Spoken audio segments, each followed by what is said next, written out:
Welcome back. In this video, I want to show you how you can create a function that actually can return something. So instead of keeping going with our make coffee example, I want to quickly show you how that works on a very basic application or a very basic function before we go back to our coffee machine. All right. So let's go ahead and actually I'm going to put all of this code into a new function for now. Fun. And this one will be ask details, ask coffee details.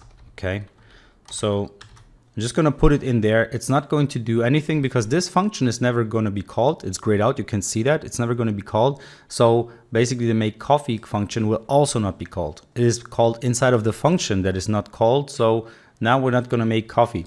All right, I could have commented it out, but I just want to have the space here at the top inside of my fun main in order for you to see how a very basic function that returns something looks like.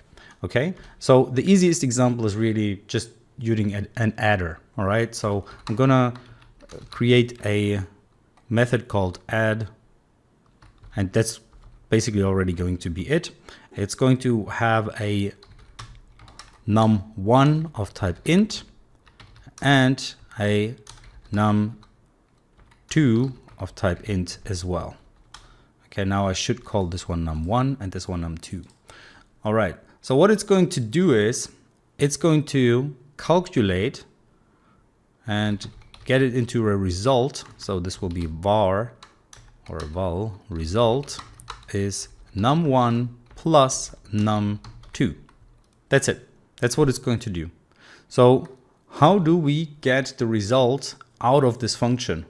So because if I now call add in here, let's say I call add and I pass in 5 and 10. Now this will be 15 and result will be 15. But if we run this code, we won't get anything. Now, obviously we can print out the result. That would also give us the result to a degree, but it doesn't output the result out of this function. So if we want to output something from the function, so then we have to use colon and then the type here as well.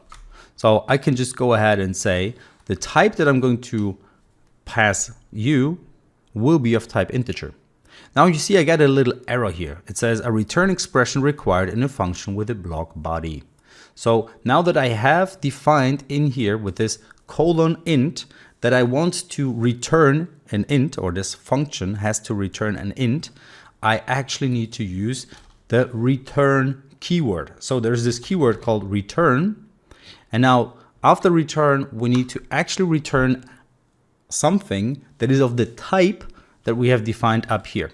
So this function add has to return the int in this case, or an int. So I can just return result and that would fix the problem. So what this will do is it will take whatever we have entered in here and here, we'll add those two together and will return the result of it. So this here is basically a number, even though we're calling a function, but basically it's an integer number. So we can also store that inside of an integer number. So I can have another var here, var my result, for example, which will just be add 5 plus 10. So my result is going to be of type integer or int, because add returns an int. You can see that here.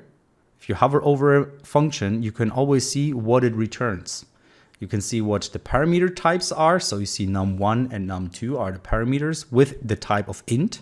And after the bracket and the colon, you see int, so it returns an int. Now, we can go ahead and print it out. Print ln, and we can print my result.